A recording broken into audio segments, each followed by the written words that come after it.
অভিযোগ এফালৰ স্থানীয় মানুহৰ কোনো অভিযোগ দেখা নাই, কিন্তু একচুৱেলিতে যি হাৰে মাটি খনন হৈ আছে, মাটি খননৰ লগতে আমাৰ এই চাউলখ নদীৰ ওপৰত আপোনালোকে দেখা পাব বালি খননো হৈ আছে। ইয়াৰ পৰা কোনো প্ৰশাসনে একো বিহিত ব্যৱস্থা লোৱা নাই বা আমি ফৰেষ্ট বিভাগৰ পৰা একো দেখা নাই। গতিকে মই ফৰেষ্ট বিভাগ নিশ্চিতভাৱে অনুৰোধ জনাম যাতে যি হাৰে ট্ৰেক্টৰ চলাচল হৈ আছে, ট্ৰেক্টৰ চলাচলৰ বহুত অসুবিধা হৈছে। চাওক, ৰাস্তা ঘাটত যেতিয়া স্কুল কলেজৰ ছাত্ৰ ছাত্ৰী যেতিয়া থাকে বা আপোনাৰ যিটো PWD ৰুটবিলাক যেনেকৈ ডেষ্ট্ৰয় হয়, একচুৱেলিতো মই জনা মতে এজ পাৰ গাইডলাইন হিচাপে কোনো ৰুল নাই যে মাটি বা বালি এইবিলাক লৈ ট্ৰেক্টৰ এখনে বা JCB দি বা ৰাস্তা দি চলাব পাৰে। গতিকে এইখিনি প্ৰশাসনে হেৰি কৰিব। আৰু যি আমাৰ অবৈধভাৱে এই চাউলখন নদীৰ ওপৰত বালি খনন বা মাটি খনন হৈছে, নিশ্চিত আমাৰ গৰাখহনীয়াৰ এটা সমস্যা হৈ আছে বা নদীখন দিনক দিনে বহল হৈ গৈছে বা নদীখন গৰাখহনীয়া বহুত হৈ আছে। প্ৰত্যেক বছৰে বানপানী হোৱাৰ ফলত আমাৰ প্ৰত্যেকবাৰেই আমাৰ মাটি খনন হৈ যায় আৰু মাটি খননৰ পিছত আমাৰ নদীখন ভাঙি নদীখন বহল হৈ গৈছে। তাৰ কাৰণে এটা ভাবুকিৰ সৃষ্টি হৈ আছে।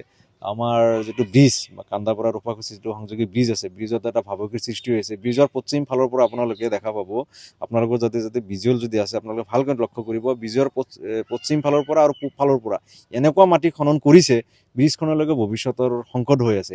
আৰু লগতে আমাৰ এইটো যদি ব্ৰিজখন ভাঙি যায়, যেনেকুৱা আপোনালোকে দেখা পাইছে কৰাৰ কোন ব্ৰিজ, এইটো নদীৰ খননৰ ফলতে তেনেকুৱা হৈছে, কিন্তু ব্ৰিজৰ কোনো একো দুখ নাছিল। যেতিয়া নদী এখন খনন হয় বা খনন হোৱাৰ পিছত নিশ্চিতভাৱে সেই ব্ৰিজখনৰ যিবিলাক খুঁটা থাকে, খুঁটাবিলাক অট'মেটিকলি ডাউন হৈ যায়।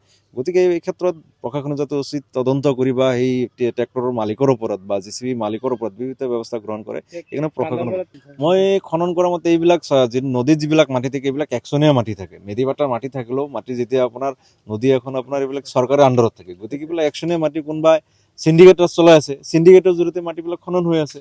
মই ভাবিম যে এইটো চিণ্ডিকেট এটা হৈ আছে, কোনে চলাই আছে এইবিলাকে গম পোৱা নাই। এই ক্ষেত্ৰত যদি মই নিশ্চিতভাৱে গম পাওঁ, মই নিশ্চিত প্ৰশাসনৰ লগত যোগাযোগ কৰি ফৰেষ্ট বিভাগৰ জৰিয়তে এটা কমপ্লেইন মই কৰিম আৰু